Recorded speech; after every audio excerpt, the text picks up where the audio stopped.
Assalamualaikum warahmatullahi wabarakatuh. Perkenalkan, saya Hilda Novia Rahmi SPD, guru sosiologi SMA Islam As-Sofa Pekanbaru, sekaligus mahasiswa PPG dalam jabatan Angkatan 4 Universitas 11 Maret. Kali ini saya akan menampilkan video proses pembelajaran di siklus yang pertama. Selamat menyaksikan. Bismillahirrahmanirrahim. Assalamualaikum warahmatullahi wabarakatuh.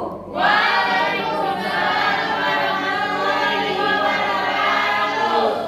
Baik, anak-anak ibu kelas 12 IPS 1, apa kabar? Alhamdulillah, luar biasa. Allahu Akbar. Yes. Oke, semangat ya pagi ini ya. Ayo. Sebelum kita mulai pembelajaran, nah ibu mau melihat kesiapan kalian dulu. Apakah sudah siap untuk belajar semuanya? Sudah, Ibu. Sudah? Apakah sudah dilengkapi? Sudah? Sudah. Oke, kalau begitu ibu mau absen dulu. Apakah semua kalian hadir di kelas ini? Tolong dengarkan ya. Afandi, Dir. Atifa Ardel, Dir. Budi, Dir. Cesa, Hadir, Bu. Dini, Hadir, Bu. Evi, Hadir, Bu. Fahmi, Aduh. Hanisa, Hadir. Alhamdulillah. Oke, baik anak-anak ibu. Sebelum kita mulai belajar, ada baiknya kita berdoa dulu. Silakan Budi dipimpin doa. Sebelum kita belajar, mari kita berdoa. Berdoa mulai.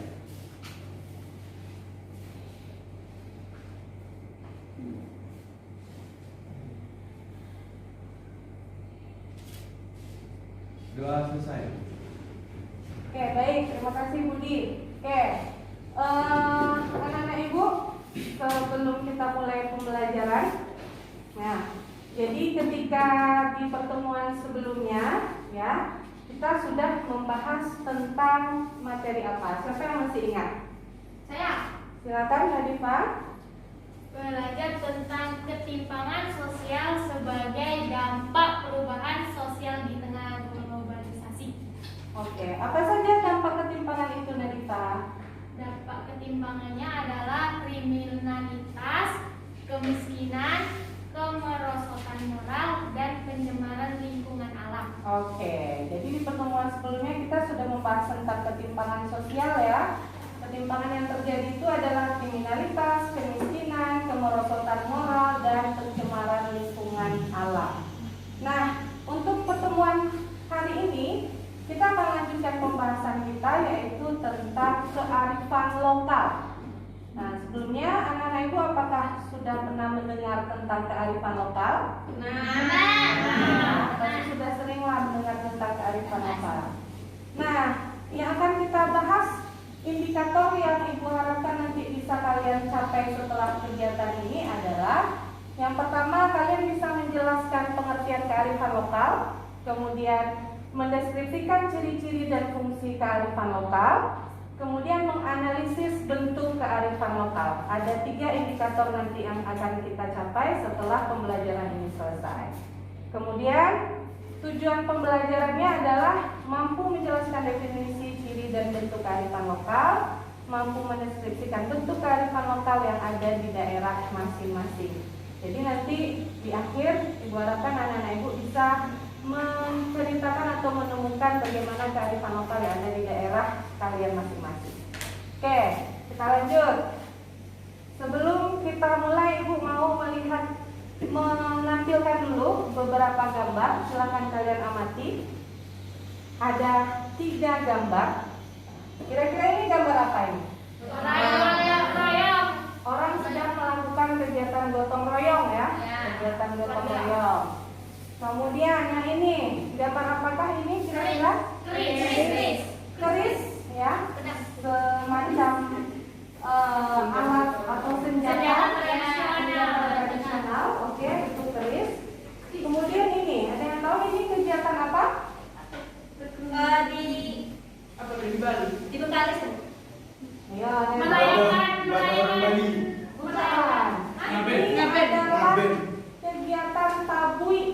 Pariaman. Ada benar, yang benar. dengar? Benar. Iya. Ini semacam kegiatan adat yang sering dilakukan secara rutin di Pariaman, Sumatera Barat. Nah, ini adalah bentuk kegiatannya. Oke. Nah, dari 3 gambar tadi, ada gambar orang gotong royong, kemudian ada gambar keris, dan ada gambar perhelatan tabuy ini ya. Nah, kira-kira dari gambar itu apa yang bisa kalian amati dari gambar tersebut? Kemudian adakah kebiasaan yang sering dilakukan oleh masyarakat di sekitar kalian seperti gambar tersebut? Kemudian apakah di daerah kalian memiliki ciri khas dan tradisi budaya yang sudah dilakukan terus-menerus? Silakan. Siapa yang bisa memberikan pendapatnya? Silakan Dini. Kalau dari gambar-gambar yang tadi kan pertama gotong royong. Gotong royong itu udah kebiasaan dari masyarakat sekitarnya dan juga turun temurun biasanya. Tapi mungkin sekarang berkurang karena teknologi mungkin. Jadi Karena- sudah tidak berkurang. Iya, menurut saya. Yang Oke. kedua itu ada keris. Keris itu termasuk budaya yang di setiap daerah itu mungkin ada jenis-jenis kerisnya ini kesini. Itu terus temurun juga bu. Betul. Nah itu sekarang sudah langka juga jadi barang teramat kayak barang-barang yang Barang yang lama ya. yang mereka. Yang ketiga tadi gambar apa Tabuy namanya. tradisi itu terus temurun juga bu. Saya juga pernah dengar tradisi baju jalur di apa tradisi. Pokoknya banyak ya Banyak. kegiatan seperti itu di daerah-daerah kita. Ya, Jadi, ya. oke. Siapa lagi coba Natasha? Gimana menurut Natasha tentang gambar tadi itu? Di setiap daerahnya ada memiliki ciri khas masing-masing. Tadi adat tabuy itu berarti ciri khas daerah Pariaman. Kalau keris tadi yang saya jumpai di sekitar saya biasanya diletak di belakang kalau orang nikah adat Jawa pasti ada keris diletak di belakang. Semacam simbolnya ya Iya. harus ada. Oke. Terus? Masih ada. Gotong royong juga lumayan masih ada, cuman mungkin iya benar kata Din tadi Sudah agak mulai menghilang. hilang. Oke. Nah, jadi betul semua pendapat anak-anak ibu tadi bahwasannya gambar pertama tadi adalah gotong royong ya. Nah, ini kegiatan gotong royong ini kan memang sudah kita lakukan dari dulu ya, turun-temurun. Bahkan di daerah-daerah yang masih menjalankan ini juga jadi sebuah kegiatan rutin.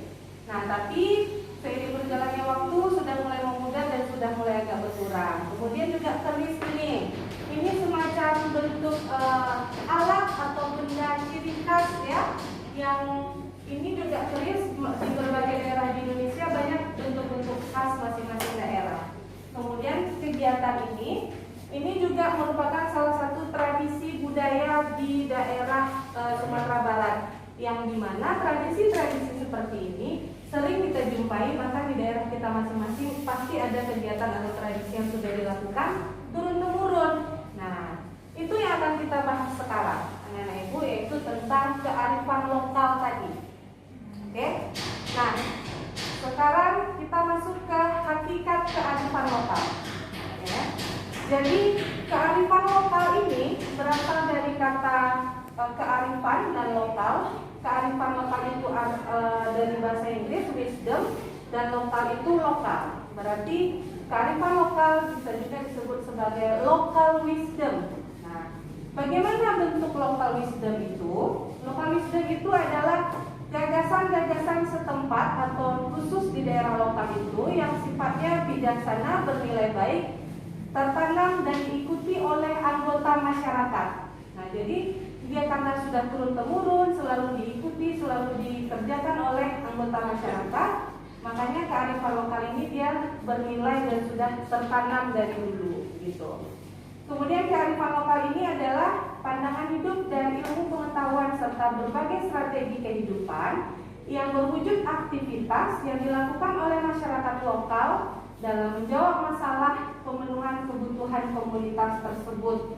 Nah, jadi kearifan lokal ini nanti bisa dijadikan sebagai peluang untuk mengembangkan potensi di daerah masing-masing.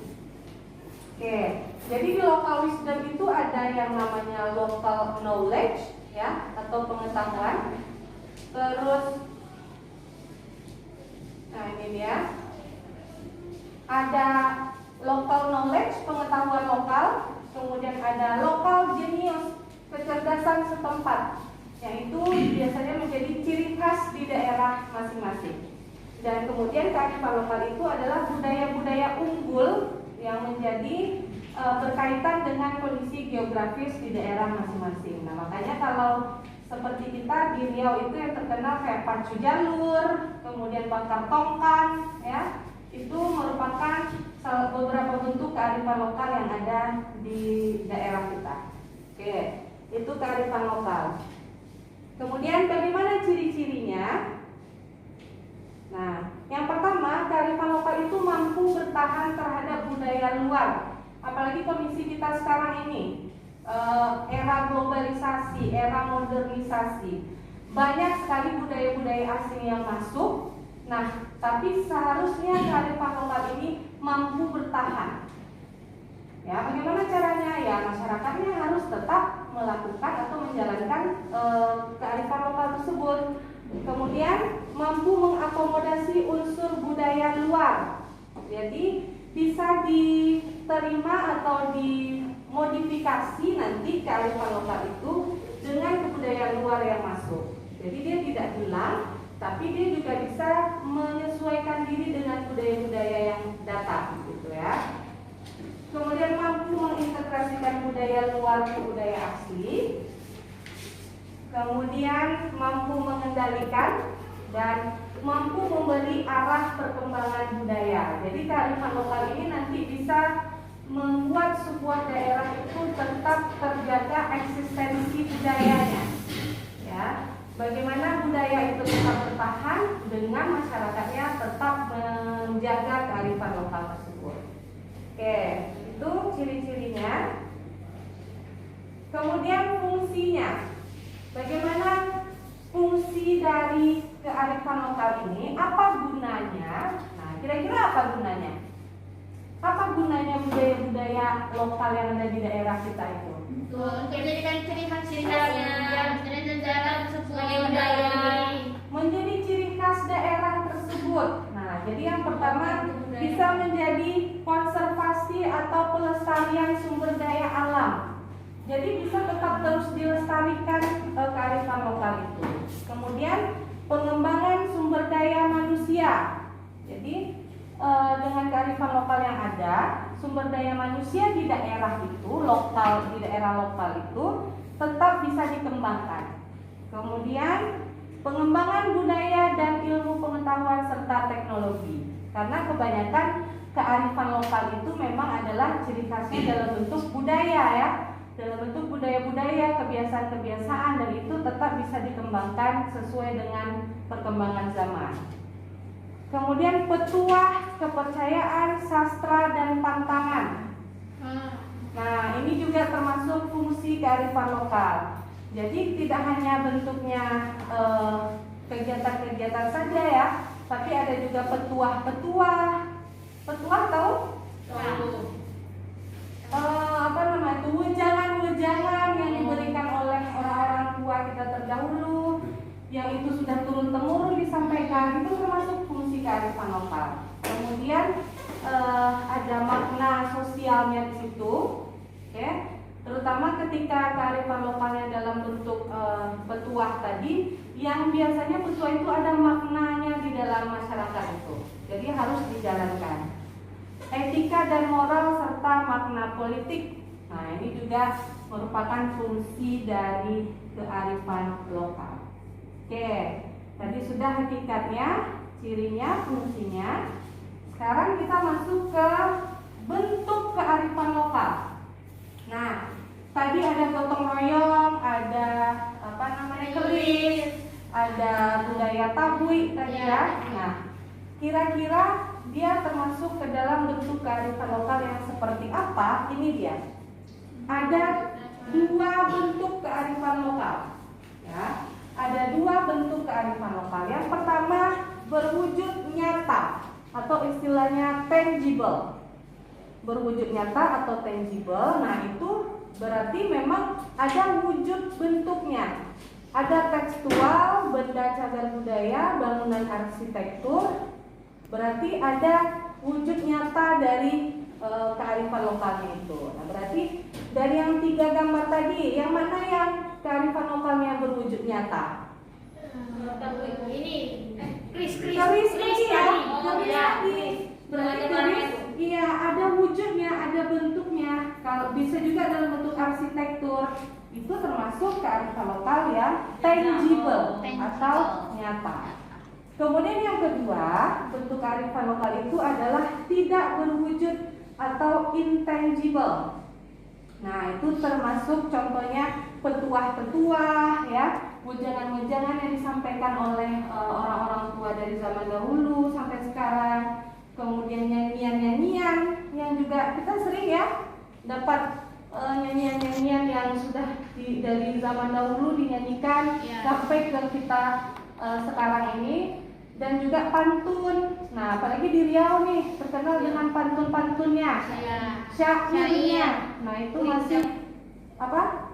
Gurindam. Nah, itu termasuk juga bentuk kearifan lokal yang intangible, ya, yang tidak berwujud karena wujudnya dalam bentuk pantun.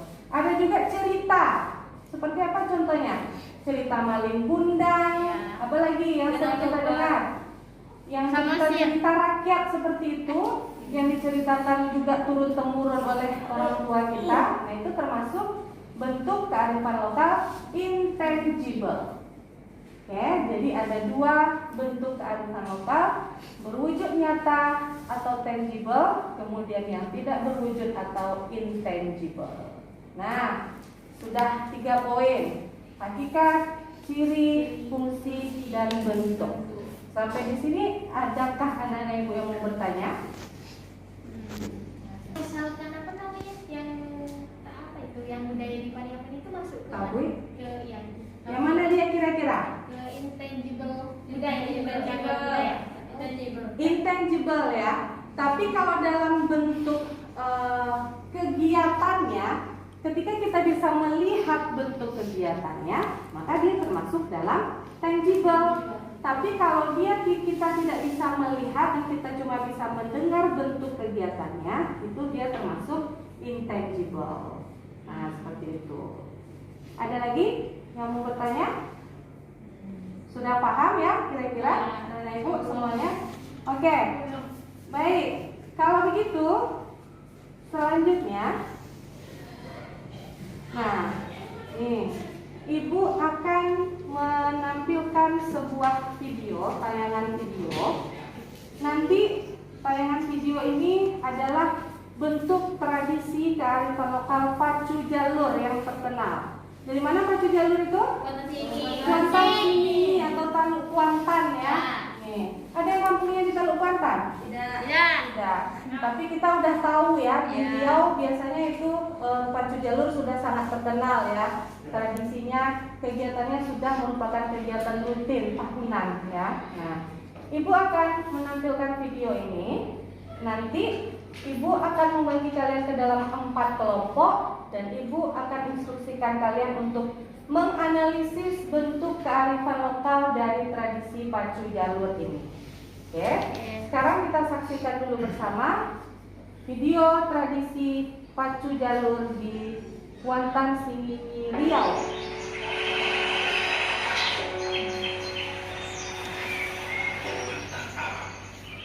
Adalah pelajaran emas.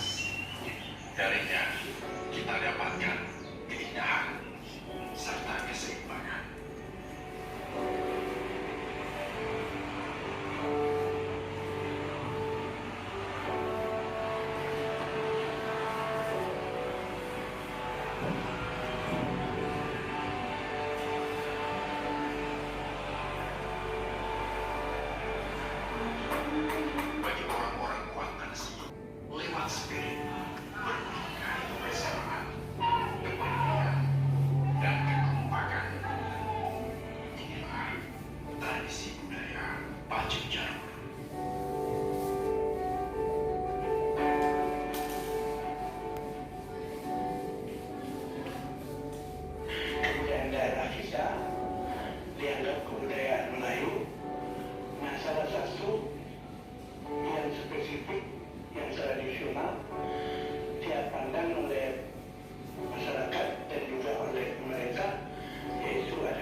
masyarakat yang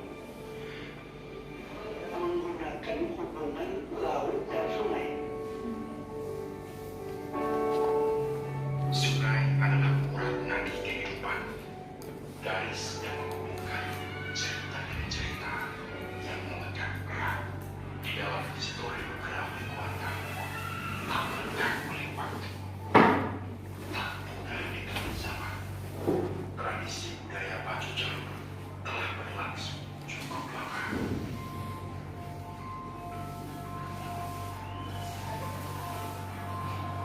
Jauh sebelum kerajaan Kandis bertahta, orang-orang Kuantan bersukaria memacu jalur ketika musim panen tiba. Dan ketika zaman penjajahan Belanda, Pacu Jalur diharap setiap tahunnya sebagai penanda atas kelahiran Ratu Wilhelmina. Daun gugur, musim pun bertukar. Upacara Pacu Jalur kemudian hadir di saat Idul Fitri tiba, hari raya kebesaran umat Islam, wujud kemenangan bagi seluruh insan.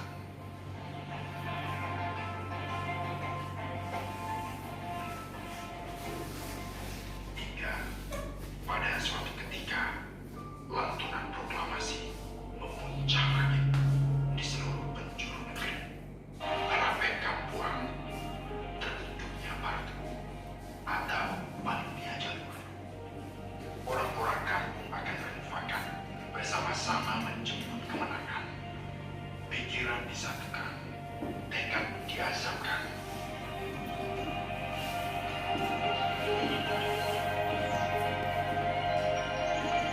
Kelak kekuatan tiada terkira. Tangan-tangan saling bergenggaman. Langkah rempak diayun. Berat beban sama dipikul. Adalah filosofi dari tradisi Pacu Jalur. Jalur merupakan suatu tradisi kebanggaan, sebutan bagi orang Kuantan. Ialah sebuah perahu berbentuk panjang, berukuran 30 sampai 40 meter, terbuat dari sebatan kain utuh, dipahat dan dibentuk sedemikian rupa. Pada bagian ekor jalur akan diberi selembayung, semacam ukiran berbentuk binatang ataupun perlambang kekuatan. Dan pada bagian perut perahu dibuat ceruk sebagai tempat para pendayung. Para pendayung adalah mereka yang lazim dipanggil anak pacu, berjumlah 45 sampai 60 orang dalam satu jalur. Kepiawaian mereka mengendalikan jalur berasal dari kekuatan dan kekompakan. Terlihat jelas saat dayung memecah arus, melaju kencang seakan tiada yang mampu menghentikan.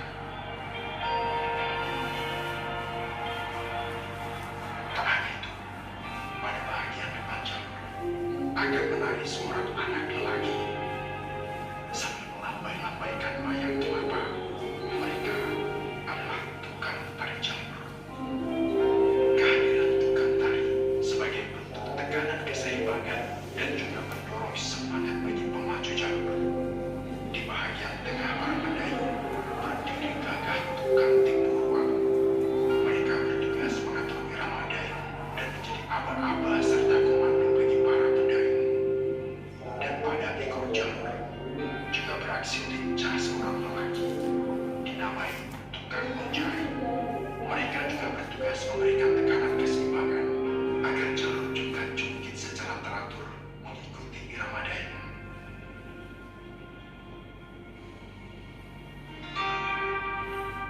Maka hal sedemikian yang membuat tradisi Pacu Jalur hadir sebagai kekuatan besar di dunia kepariwisataan negeri rantau Kuantan. Berbagai terobosan telah ditempuh dalam upaya menyahuti atas tanggung jawab negeri yang teramat dicintai ini. Pemerintah Kabupaten Kuantan sini terus memberikan ragam alur pikiran yang bertemu di satu wadah. Dari sanalah muncul konflik tanam dan menarik impian dan harapan orang-orang Kuantan ke dalam tanah realita. Keunikan tradisi Pacu Jalur melekat pada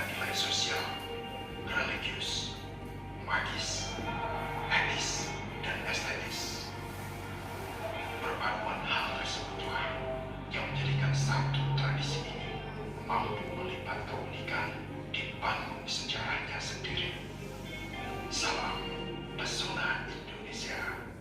Oke, itu tadi video tentang tradisi pacu jalur di Teluk Kuantan ya, atau Kuantan Sinini ya nama katanya. Nah, oke, sekarang Ibu mau kalian menganalisis video ini. Ibu akan bagi kalian ke dalam 4 kelompok.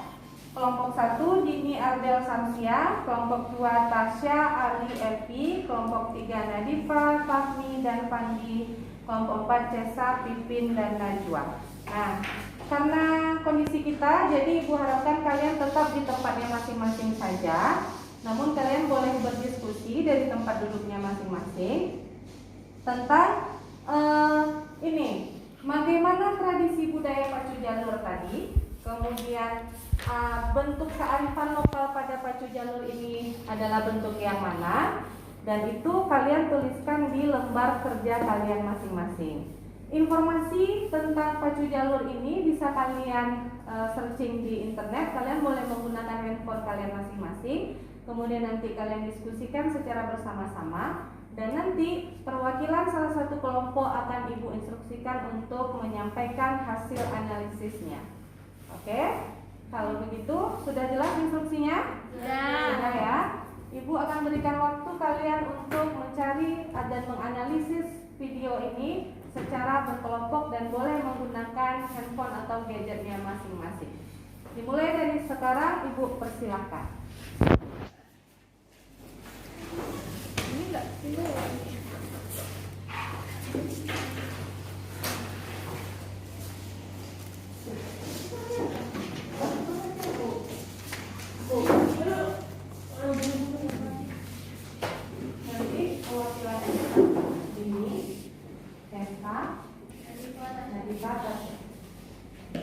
ini Bu bagikan lembar kerjanya. Kalian tuliskan masing-masing di dalam lembar kerja ini hasil dari analisis video kalian tadi. Kalau kita dengar aja berarti Tangible atau intangible? Kita lihat nggak ada wujud kegiatannya? ada kita langsung atau di videonya? Oh, di video. Berarti kan ada kan kegiatannya? Oh. Tangible. Tangible. Silakan. Jadi informasinya kamu tulis itu kalau nanti ya. Silakan yang lain juga berdiskusi dan menuliskan di LKPD-nya masing-masing. Itu langsung aja. Ya.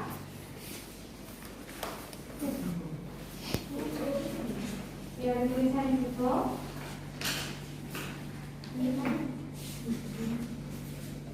Yang di analisis video, yang di halaman kedua.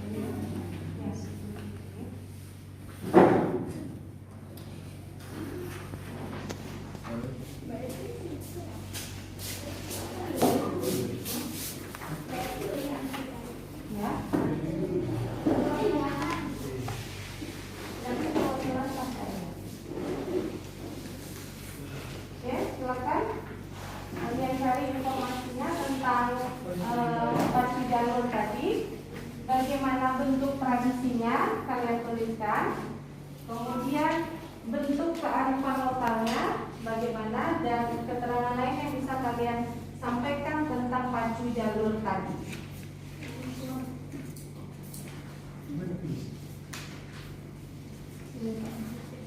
Halaman 2. Nah, ini informasinya. Nanti saya bawa hasilnya Ibu untuk tampil.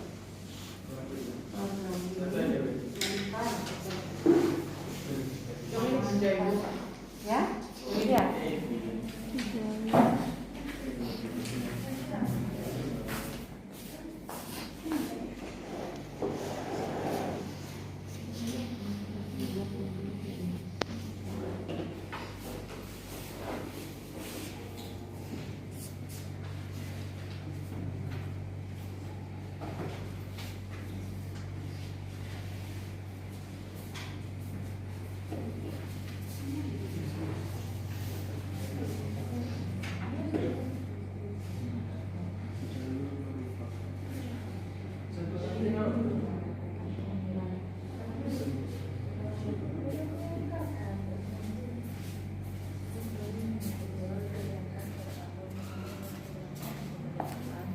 Terus habis itu baru yang pacu jalur melakukan semua perlombaan dayung yang 40 meter.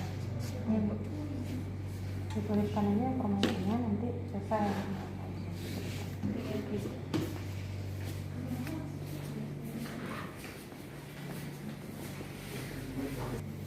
Panjang perahu.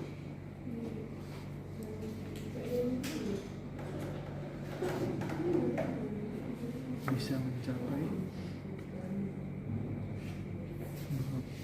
25 sampai 40 meter.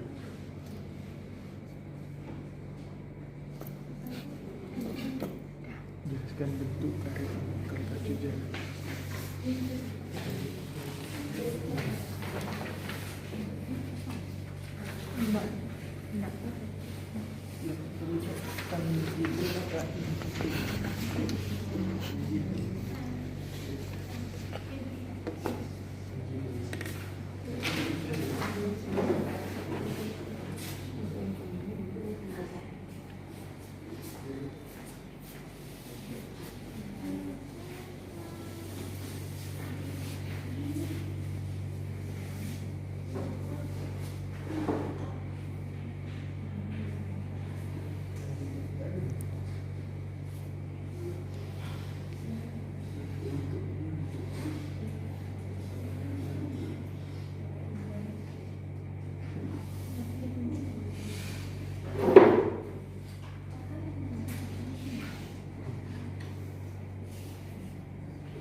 Panjang yang terbuat dari kayu.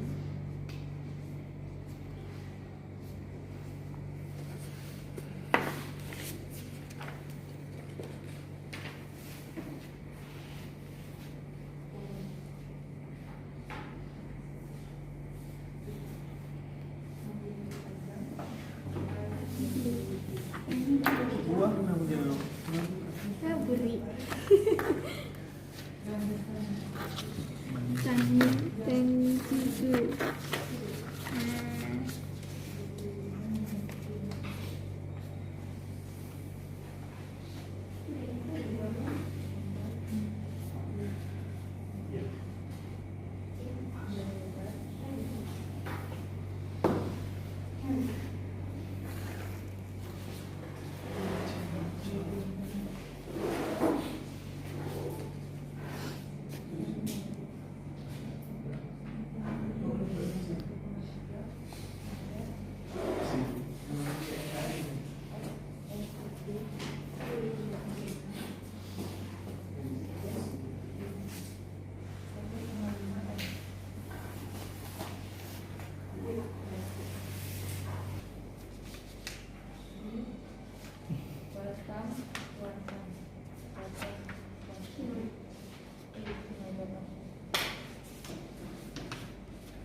Pak, tadi pas kameranya hidup kan saya kayak gini kan, Mbak? Iya. Tengoknya ada pengaruh kamera di belakang. Tertunjuk. Iya, Mbak. Ini aja, udah. Udah itu aja. Udah, Bu. Satu aja. Oke. Ibu akan membawa salah satu perwakilan kelompoknya untuk menyampaikan hasil dari diskusinya tentang analisis video pacu jalur tadi. Kelompok pertama adalah kelompok 1, silakan yang akan diwakilkan oleh Dini. Boleh kelompok lain dulu, bentar lagi. Hah? Masya. Yang sudah siapa? Kelompok Tasya sudah? Silakan Tasya maju ke depan, sampaikan hasil analisis videonya tadi. Ya, Jadi dari video tersebut kami dapat menganalisis yaitu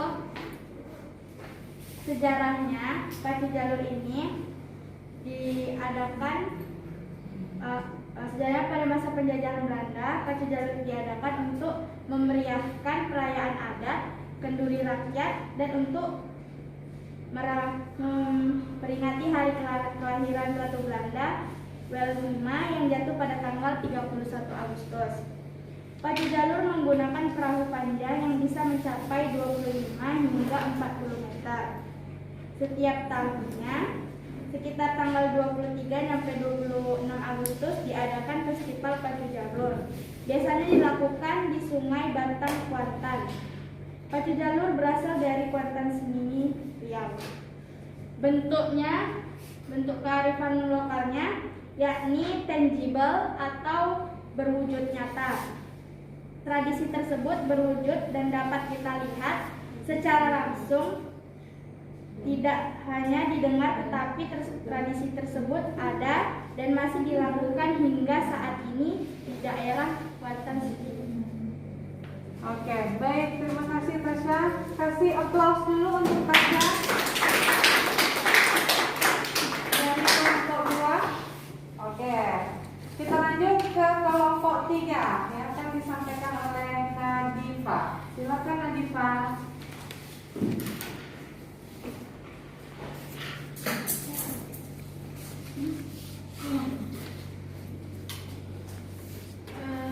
Hasil dari kelompok kami mengenai hasil analisis bentuk dari video tadi tentang budaya pacu jalur, yaitu pacu jalur merupakan sebuah perlombaan mendayung di sungai dengan menggunakan sebuah perahu panjang yang terbuat dari kayu pohon panjang, biasanya mencapai 25 meter sampai 40 meter. Dalam bahasa penduduk setempat, kata jalur berarti perahu. Dan bentuknya yaitu tangible, nyata atau berbentuk fisik. Biasanya bentuk kearifan lokalnya itu menjadi daya tarik tersendiri bagi wisatawan baik lokal, nasional maupun mancanegara. Itu hasil dari kelompok kami. Oke, Terima terima kasih. kasih dari kelompok 3. Kita langsung lanjut ke kelompok 4 yang akan disampaikan oleh Cesa. Silakan Cesa. Assalamualaikum warahmatullahi wabarakatuh. Saya perwakilan dari kelompok 4 akan menyampaikan hasil analisis bentuk kearifan lokal yang ditayang dari video. Itu pacu jalur merupakan sebuah perlombaan mendayung di sungai dengan menggunakan sebuah perahu panjang yang terbuat dari kayu pohon, memiliki panjang yang bisa mencapai 25 sampai 40 meter dan mempunyai lebar bagian tengah 1,3 sampai dengan 1,5 meter. Diadakannya festival pacu jalur ini sebagai sebuah acara budaya masyarakat tradisional Kabupaten Kuantan Sengingi, Riau. Pacu jalur ini dilakukan di Sungai Batang, Kuantan, Kecamatan Hulu, Kuantan, yang bertujuan untuk memperingati hari besar Islam seperti Idul Fitri. Tradisi ini berbentuk tangible karena bisa dilihat langsung. Sekian dari saya. Waalaikumsalam. Baik, kelompok yang pertama yang akan disampaikan oleh Dini Novira. Assalamualaikum warahmatullahi wabarakatuh. Waalaikumsalam warahmatullahi wabarakatuh. Baiklah teman-teman, saya dari perwakilan dari kelompok 1 akan menjelaskan hasil dari diskusi kelompok kami. Pacu jalur adalah perlombaan mendayung sungai. Dalam bahasa penduduk setempat, kata jalur berarti perahu. Tradisi ini berasal dari Kuantan Sengingi. Tradisi ini diadakan sekitar tanggal 23 sampai 26 Agustus. Tradisi ini diadakan sebagai sebuah acara budaya masyarakat tradisional Kabupaten Kuantan Sengingi bersamaan dengan perayaan Hari Kemerdekaan Indonesia. Nilai yang terdapat dalam tradisi ini adalah nilai Pancasila yang ketiga, yaitu persatuan, karena mereka bersama-sama untuk memacu perahunya tersebut, dan itu ada nilai persatuannya. Pacu jalur hanya dilakukan oleh para laki-laki yang berusia antara 15 sampai 40 tahun secara beregu. Tiap regunya berjumlah 40 sampai 60 orang. Dan bentuk kearifan lokalnya adalah tangible, berwujud nyata, karena tradisi tersebut menggunakan perahu dan kita bisa melihatnya langsung. Tradisi ini menggunakan perahu dan telah menjadi kegiatan turun-menurun, tradisi turun-menurun di Kuantan Sengingi. Terima kasih. Baik.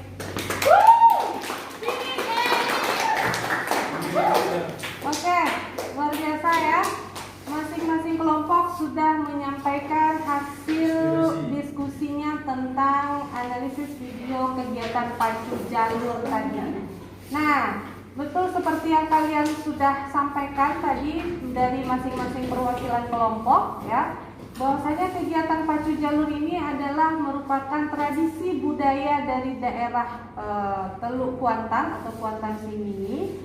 Nah, itu merupakan kegiatan lomba dayung, kalau kita biasanya nyebutnya sampan ya, tapi kalau ini terbuat dari kayu yang panjang. Kemudian itu di dalam perahu itu terdiri dari banyak orang ya, dan ada petugasnya masing-masing yang bisa menjalankannya supaya jalurnya itu bisa terpacu dengan kencang dan bisa memenangkan perlombaan. Nah, itu sudah merupakan agenda tahunan yang dilakukan oleh masyarakat Kuantan Simini. Nah, kemudian kearifan lokalnya adalah berbentuk tangible ya, berwujud nyata karena bisa kita saksikan secara langsung, dan kemudian ada alat atau bentuk perahunya secara fisik, dan itu bisa kita masukkan ke dalam bentuk kearifan lokal yang berwujud nyata atau tangible. Oke. Jadi karena kalian sudah mempresentasikan masing-masing hasil diskusi kalian tentang kearifan lokal tadi, nah sekarang Ibu mau bertanya kepada kalian, kira-kira apa yang bisa kalian simpulkan dari pelajaran kita hari ini? Silakan, Dini. Yang bisa dapat saya simpulkan, dengan mempunyai ciri khas setiap daerah, jadi daerah itu akan dikenal pacu jalur dari Kota Simini gitu. Jadi ciri khas dari Kota Simini itu pacu jalur. Kalau di Pekanbaru misalnya rumah salah satu dari kembar. Jadi kalau setiap daerah tuh punya budaya ciri khasnya, pasti daerah itu akan dikenal dan ciri khasnya akan dikembangkan secara terus. Nah, itulah bentuk kearifan lokal dari daerah itu. Oke, bagus. Siapa lagi? Tasya, silakan Tasya. Apa kira-kira yang bisa Tasya simpulkan dari pembahasan kita tadi? Kearifan lokal itu sangat penting untuk dipunyai, untuk dimiliki beberapa daerah. Contohnya kayak pacu jalur tadi, dia melambangkan nilai Pancasila yang 3, Persatuan Indonesia.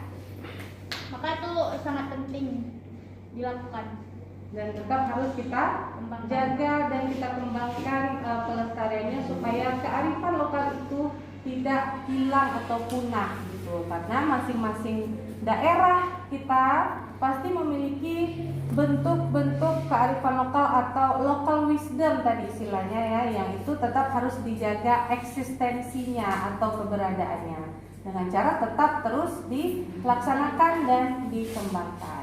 Oke, jadi Ibu rasa anak-anak Ibu sudah paham tentang pembahasan kita hari ini, atau apakah masih ada yang mau ditanyakan? Tidak? Sudah paham ya?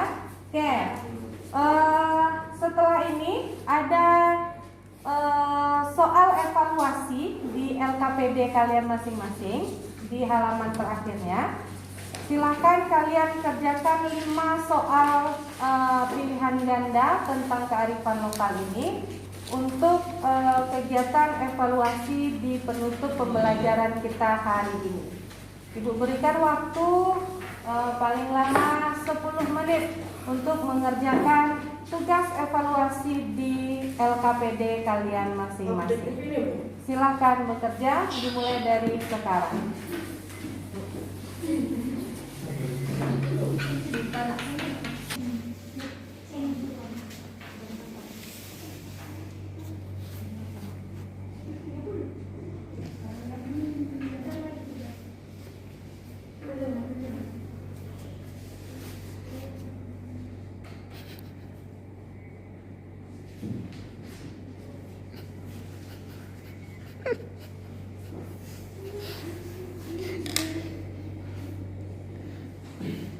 Pakai apa itu? Pakai apa?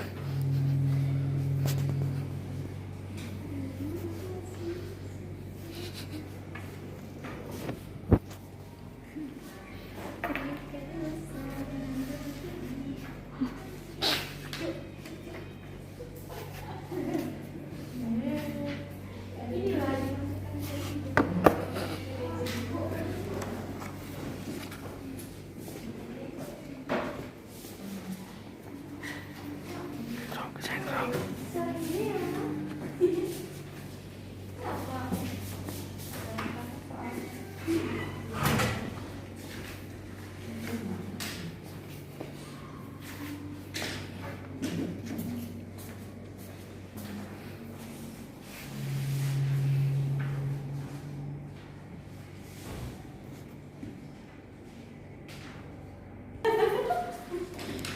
Oke, baik anak-anak ibu, kita sudah selesai mengerjakan evaluasi, kemudian juga anak-anak ibu sudah tadi beberapa temannya menyimpulkan tentang materi kita hari ini ya. Nah, ibu tegaskan lagi supaya kalian ingat bahwasannya pembahasan kita hari ini adalah tentang local wisdom atau kearifan lokal.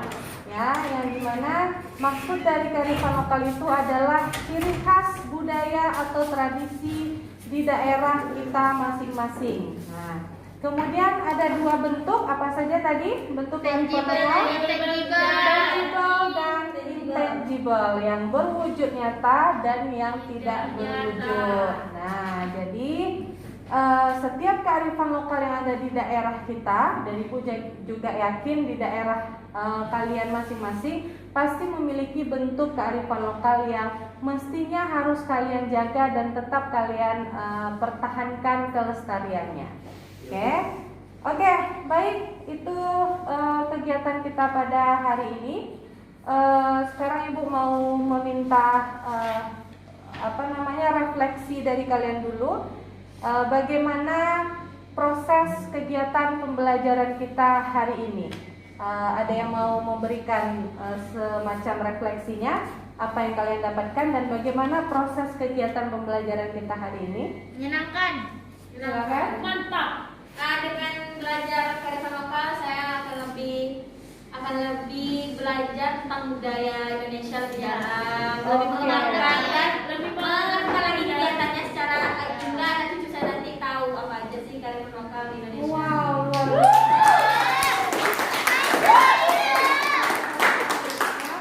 Refleksi dari seorang Dini Novira ya, bahwasanya kearifan lokal ini memang sangat berguna untuk kita pelajari karena nanti akan kita dilestarikan terus-menerus Jadi orang supaya tidak punah. Baik, terima kasih anak-anak ibu, luar biasa pembelajaran kita hari ini. Untuk pertemuan selanjutnya kita akan membahas tentang strategi pemberdayaan komunitas berbasis kearifan lokal. Itu yang akan kita bahas di pertemuan selanjutnya. Oke, Bu. Baik, jika tidak ada pertanyaan lagi, kita cukupkan sampai di sini. Terima kasih atas perhatian anak-anak ibu. Semoga kita tetap selalu sehat walafiat. Semoga tetap kita bisa dijaga ya protokol kesehatannya, dan semoga kita bisa sekolah seperti biasa kembali seperti kondisi semula. Oke. Baik, terima kasih anak-anak ibu. Ibu cukupkan sampai di sini. Wabillahi taufiq wal hidayah. Assalamualaikum warahmatullahi